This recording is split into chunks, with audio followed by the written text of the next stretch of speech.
నాయనా నాయనా నాతో పట్టురా. బట్టలు కుప్పలు కుప్పలుగా పేరుకుపోయాయి. వచ్చి నాకు సాయం చెయ్. అరే తర్వాత అయినా చేసుకోవచ్చు, ముందు నేను చెప్పిన పని చేయి. పద పద. అక్కయ్య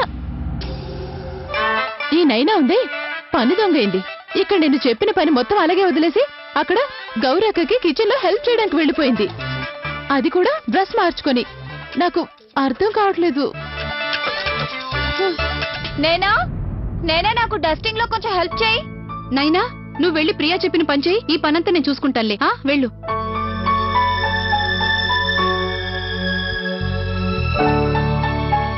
వచ్చావా? ఈ క్లాత్ తీసుకొని అక్కడంతా శుభ్రం చేయి. సోఫాలన్నిటినీ క్లీన్ చేయి త్వరగా.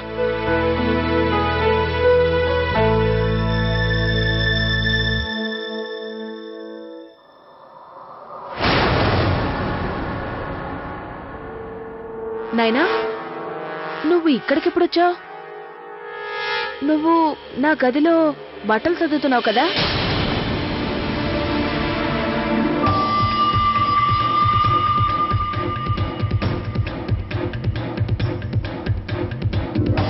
అయినా నువ్వు ఇంత త్వరగా బట్టలు కూడా మార్చేసుకున్నావా? వాట్? అదేం లేదక్కయ్య, మీరేదో కన్ఫ్యూజ్ అయినట్టున్నారు. తను నాతో పాటు ఇక్కడే సోఫా క్లీన్ చేస్తుంది. నేను తన్ని పిలిచినప్పుడు తన కిచెన్ లో గౌరీ అక్కతో పాటు ఉంది. అలాగా? అయితే నేనే ఏదో పొరపాటు పడినట్టున్నాను. ఇదిగో కమలా,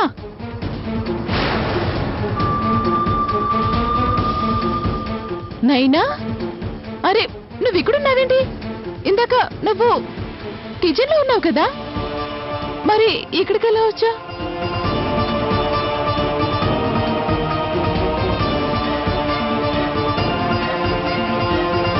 త్వరగా పని చూడండి. అదే నాకు అర్థం కావట్లేదు. నాకు ఈ మధ్య ఇంట్లో అన్ని వింతగానే కనిపిస్తున్నాయి. నాకు కూడా బుర్రలో అవే ఆలోచనలు తిరుగుతూ ఉన్నాయి.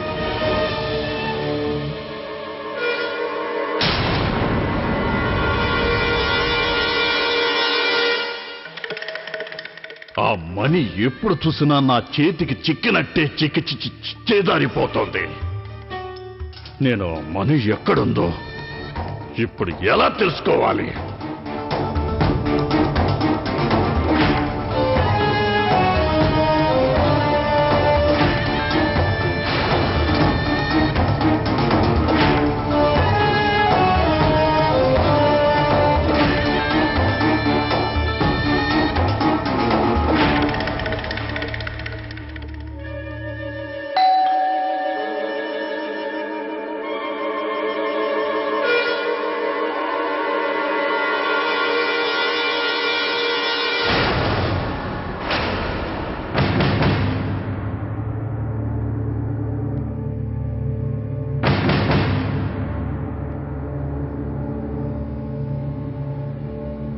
ఆ భైరవనాథ్ ఇక్కడే ఎక్కడో ఉన్నట్టున్నాడు. కానీ రక్షణ కవచం ఉండగా తను ఈ చుట్టుపక్కలకి ఎలా రాగలిగాడు? అర్థమైంది. లవ్లీ సహాయం చేయడం వల్ల రక్షణ కవచం విఫలమైపోయింది. ఆ భైరవనాథ్ని నేనే ఎలాగైనా అడ్డుకోవాలి.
మళ్ళీ పొరపాటు చేసావు నాయనా.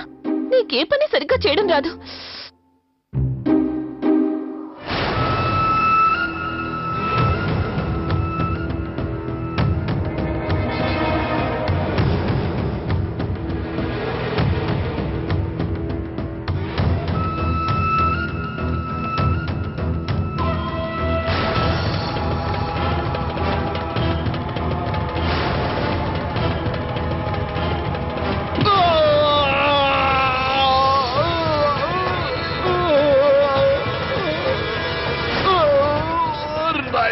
నడు విరిగిపోయింద్రో.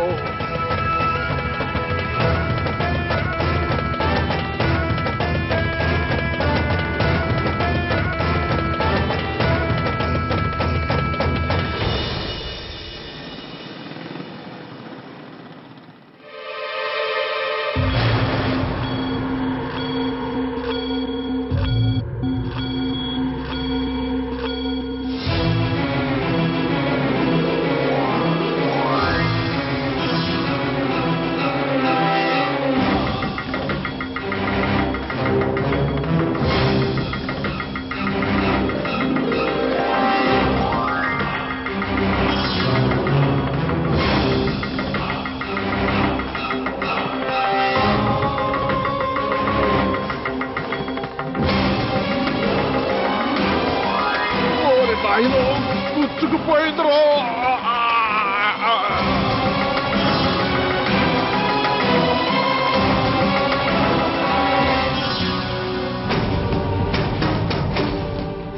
భైరవ్నాథ్, నేనుండగా ఈ ఇంట్లోకి నువ్వు ఎట్టి పరిస్థితుల్లోనూ ప్రవేశించలేవు.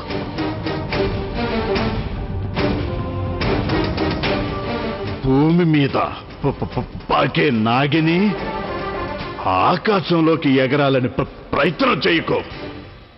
ఇప్పుడు నువ్వు నాకు చేసిన దానికి ప్రతిఫలను తప్పకుండా అనుభవిస్తావు. నేను మళ్ళీ తిరిగి వస్తాను. అలాగే మణిని నా సొంతం చేసుకొని వెళ్తాను. నువ్వు నన్ను అడ్డుకోలేవు నాగిని. అమ్మా, నానమ్మ, అందరూ ఎక్కడున్నారు? త్వరగా రండి. ఏమైంది బాబు?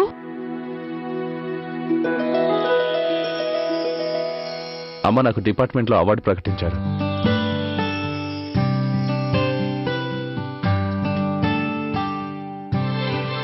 నాకు చాలా ఆనందంగా ఉంది బాబు. నిజంగా నువ్వు చాలా మంచి శుభవార్త చెప్పావు. ఇన్నాళ్ళకి నా కోడలు సిమ్రం చేసిన త్యాగానికి ప్రతిఫలం దక్కింది. ఇప్పుడు తను ఏ లోకంలో ఉన్నా సరే చాలా సంతోషిస్తుంది. నిన్ను అభినందించకుండా ఉండలేకపోతున్నాను శివ. నువ్వు మన వంశానికి చాలా మంచి పేరు తెచ్చిపెట్టావు. మీకు వాళ్ళ సన్మానం ఎప్పుడు చేస్తున్నారండి? ఈరోజు సాయంత్రమే. చాలా పెద్ద ఫంక్షన్. అలాగా? అమ్మా, మనం అందరం వెళ్ళాలి. ప్లీజ్ మీరంతా త్వరగా రెడీ అవ్వండి. సరే, కానీ బాబు, లవ్లీ ఇంతవరకు ఇంటికి రాలేదు. అమ్మా ప్రియా, లవ్లీకి ఒకసారి ఫోన్ చేయమ్మా. అలాగే అత్తయ్య. తనసలు ఇప్పుడంత ముఖ్యమైన పని ఏముందని బజార్కి వెళ్ళింది? లవ్లీ వెళ్ళింది బజార్కి కాదు, వాళ్ళ పుట్టింటికి వెళ్ళింది. వాళ్ళ అమ్మగారు ఫోన్ చేశారని నైనా నాకు ఇందాకే చెప్పింది. కానీ అత్తయ్య, నైనా ఇందాకే నాకు తను బజార్కి వెళ్ళిందని చెప్పింది. అసలు ఏం జరుగుతుంది?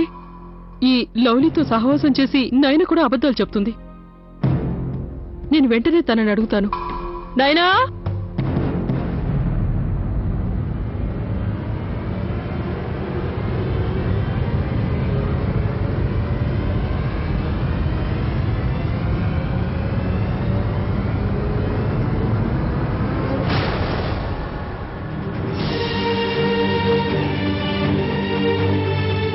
నువ్వు ఎన్ని ప్రయత్నాలైనా చేసుకోలవ్వి, నేను ఆ మణిని భైరవ్నాథ్ చేతికి చిక్కనివ్వను. ఎక్కడికి వెళ్తున్నావు? ఇక్కడే ఉండు. ఈ రోజు నువ్వు నన్ను ఆపలేవు నాయనా. నువ్వు భైరవ్నాథ్ని రాకుండా అడ్డుకుంటే ఇక నేను చేయగలిగింది ఒకే ఒక పని నాయనా. ఇంట్లో అందరి ముందు నిలబడి అందరి ముందు నిజం చెప్పడమే. వాళ్ళు ఒకేసారి మనిద్దరిని చూస్తే నేను చెప్పేది నిజమని నమ్ముతారు. తర్వాత వాళ్ళు నిన్ను ఇంట్లో నుండి బయటికి పంపించేస్తారు. నువ్వలా చేయడానికి నేను ఒప్పుకోను లవ్లీ. నన్ను ఇంట్లో నుంచి బయటికి పంపడం ఎవరి తరమూ కాదు. ఈ నైనా ఇంతవరకు రాలేదేంటి? ఎక్కడికి వెళ్ళింది తను? అది అత్తయ్య గారు, నేను తనకి మేడ మీద పని చేయమని చెప్పాను. ఒకవేళ తనకి మీరు పిలిచింది వినపడి ఉండకపోవచ్చు. సరే, తనకి నా పిలుపు వినపడకపోతే మనమే తన దగ్గరికి వెళ్దాం పదండి. అసలు తను అబద్ధం ఎందుకు చెప్పింది? బాబు శివ, నువ్వు వెళ్ళి కాసేపు విశ్రాంతి తీసుకో. మీరందరూ వెళ్ళి త్వరగా రెడీ అవ్వండి. ప్రియా, అత్తయ్య గారు, మీరు నాతో రండి. మీరు త్వరగా రెడీ అవ్వండి. పదండి. అంత పెద్ద పురస్కారమా? అవును. నాకు చాలా సంతోషంగా ఉందండి. ఆగు లవ్లీ, ఎక్కడికి వెళ్తున్నావు నువ్వు? నేను నిన్ను కిందకి వెళ్ళనివ్వను లవ్లీ. నేను వెళ్తాను నైనా. ఈ రోజు నేను ఎట్టి పరిస్థితుల్లోనూ మా ఇంట్లో వాళ్ళందరి ముందు నిజం చెప్తాను. ఆ తర్వాత అత్తయ్య గారు నువ్వు ఇంట్లో ఒక్క క్షణం ఉండడానికి కూడా ఒప్పుకోరు. లవ్లీ, నైనా! అత్తయ్య,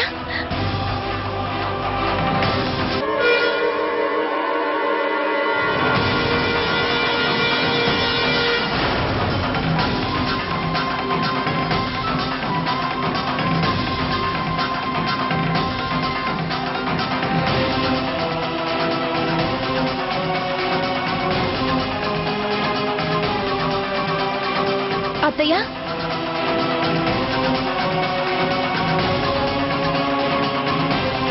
నైనా, ఏమైంది నీకు? నేను నిన్ను ఇందాకటి నుంచి పిలుస్తున్నాను, నీకు వినపడట్లేదా?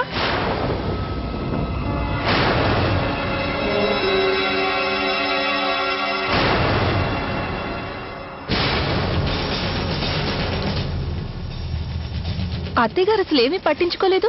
మనిద్దరిని ఒకేసారి చూసి కూడా వీళ్ళు అసలు పట్టించుకోలేదెందుకు? మౌనంగా ఉన్నావేంటి నైనా? జవాబు చెప్పు. నువ్వు నాతో అబద్ధం ఎందుకు చెప్పావు? అసలు ఏం జరుగుతోంది? అత్తయ్య, నేను లవ్లీని. ఈ నైనా మీరు అనుకున్నంత మంచిది కాదు అత్తయ్య. అత్తయ్య గారు, నేను చెప్పేది వినండి. నా మాట నమ్మండి అత్తయ్య. తను మనందరికీ అబద్ధం చెప్పడమే కాదు, తను మనల్ని మోసం చేస్తోంది కూడా. నైనా, నువ్వు అత్తయ్య గారికేమో పుట్టింటికి వెళ్ళిందని చెప్పావు, నాకేమో మార్కెట్ కి వెళ్ళిందని చెప్పావు. తను అసలు ఎక్కడికి వెళ్ళింది? అత్తయ్య గారు, నేను ఇక్కడే ఉన్నాను. నేను ఎక్కడికి వెళ్ళలేదు అత్తయ్య. నేనే మీ లవ్లీని. అడిగేది నిన్నే, జవాబు చెప్పు. నువ్వు మాకు 2 డేస్ మాటలు ఎందుకు చెప్పావు? నిన్నే అడుగుతున్నాను. అత్తయ్య, మీరు తన్నెందుకు అడుగుతున్నారు? నిజమేమిటో నేను చెప్తాను. నేను చెప్పేది వినండి. అత్తయ్య, అత్తయ్య, మీకేమైంది? అసలు నేను చెప్పేది ఎందుకు వినట్లేదు? అత్తయ్య, నేనే మీ లవ్లీని. నా మాట నమ్మండి అత్తయ్య. బామ్మగారు, బామ్మగారు, మీరైనా చెప్పండి అత్తయ్య గారికి. అసలు ఏమైంది మీ అందరికీ? అక్కయ్య, అక్కయ్య, నేనే లవ్లీని అక్కయ్య. అక్కయ్య, మీరైనా చెప్పేది వినండి.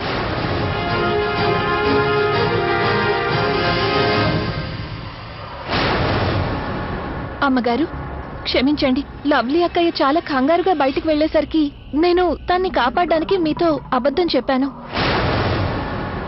అయినా నా తెలివి తెల్లారినట్టే ఉంది. నేను ఎప్పుడు అబద్ధం చెప్పలేదు కదా. అందుకే గందరగోళం అయిపోయింది.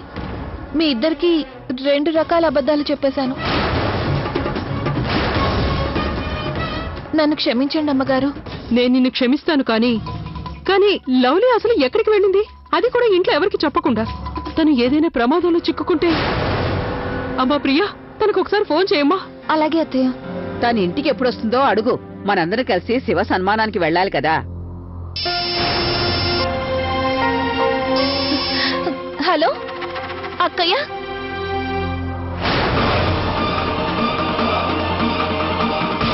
అత్తయ్య గారు, ఫోన్ రింగ్ అవుతుంది కానీ తను ఫోన్ లిఫ్ట్ చేయట్లేదు. ఒకవేళ ఫోన్ ఇంట్లోనే మర్చిపోయిందేమో. ఇప్పుడేం చేయాలో నాకు అర్థం కావడం లేదు. సన్మానానికి కూడా మనం అందరం సమయానికి వెళ్ళాలి కదా. లేట్ అయితే బాగుండదు. అత్తయ్య గారు, ఒక ఐడియా. మనం అందరం వెళ్ళిపోదాం. నైనా ఇంట్లోనే ఉంటుంది. లవ్లీ రాగానే తనకు చెప్తుంది మనం అందరం శివబాబు గారి అవార్డ్ సెరమనీకి వెళ్ళామని. మంచి ఆలోచనే. నైనా, లవ్లీ రాగానే విషయం చెప్పి తను అక్కడికి రమ్మను.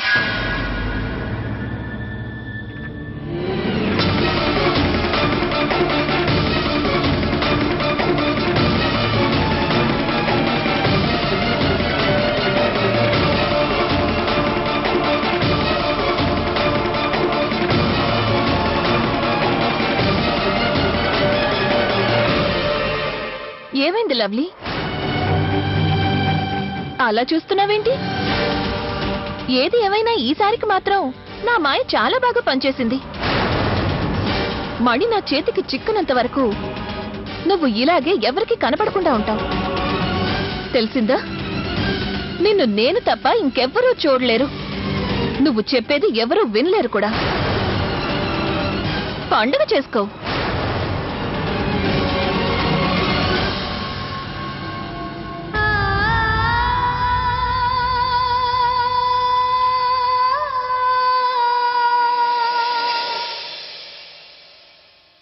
నైనా, లవ్లీ రాగానే పంపించు. పదండి. పదండి. బామ్మగారు,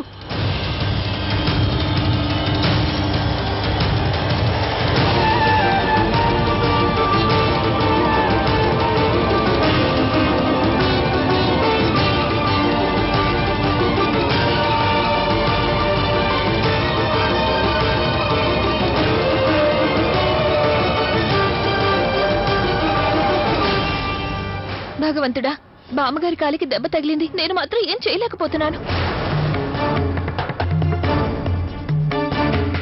నైనా, నైనా ప్లీజ్, ఈ ఒక్కసారికి నీ మాయని తొలగించు. చూడు, బామ్మగారికి చాలా బాధగా ఉంది. నేను తనకి సాయం చేయలేకపోతున్నాను నైనా. ఆవిడ బాధను చూడలేకపోతున్నాను. ప్లీజ్ నైనా, నన్ను ఆవిడకి సాయం చేయనివ్వు. బామ్మగారికి నువ్వు కాదు, నేను సాయం చేయాలి. ఎందుకంటే నేను ఒక్క చిటిక వేస్తే చాలు, తన నొప్పి మాయమైపోతుంది. ఎందుకంటే నేను నీకన్నా మంచిదాన్ని, శక్తివంతురాల్ని. నిరూపించినా? చూడు.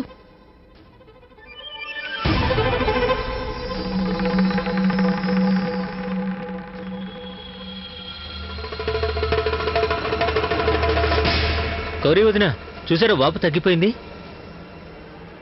వాపు తగ్గుతుంది గాని నొప్పి మాత్రం చాలా ఎక్కువగా ఉంది. అత్తయ్య గారు, మీరు ఒక పని చేయండి. మీరు ఇంట్లోనే విశ్రాంతి తీసుకోండి. పిల్లలందరూ కలిసి ఫంక్షన్ కి వెళ్తారు. నేను మీతో పాటు ఇక్కడే ఉంటాను. వద్దు కౌసల్య, పిల్లలతో నువ్వు కూడా వెళ్ళు. శివకి ఇంత పెద్ద పురస్కారం జరుగుతుంటే అక్కడ నువ్వు లేకపోతే శివ చాలా బాధపడతాడు.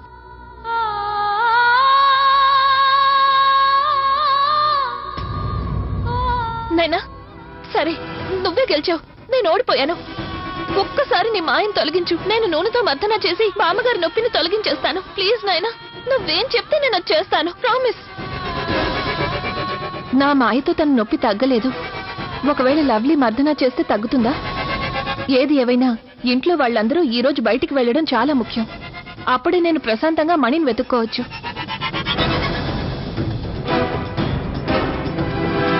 సరేలే లవ్లీ, ఈసారికి నువ్వు బామ్మగారికి సేవ చేసుకో.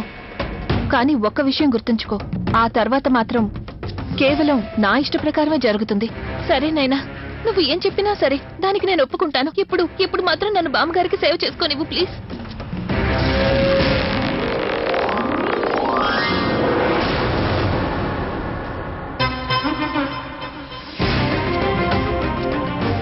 అమ్మగారు, ఒక్క నిమిషం ఉండండి, నేను వెళ్ళి నూనె తీసుకొస్తాను.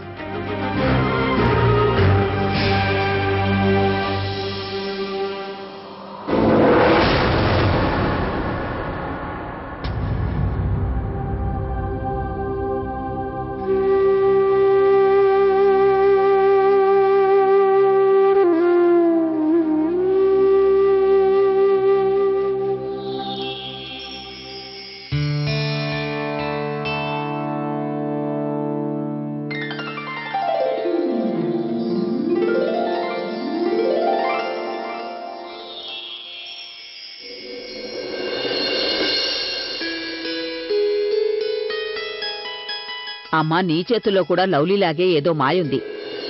లవ్లీ గనక ఇప్పుడుంటే తను కూడా ఇలాగే చేసేది. నిజం నాయనా, నీ చేతుల్లో ఏదో మాయుంది. సరే, ఇక మేమందరం బయలుదేరతాం.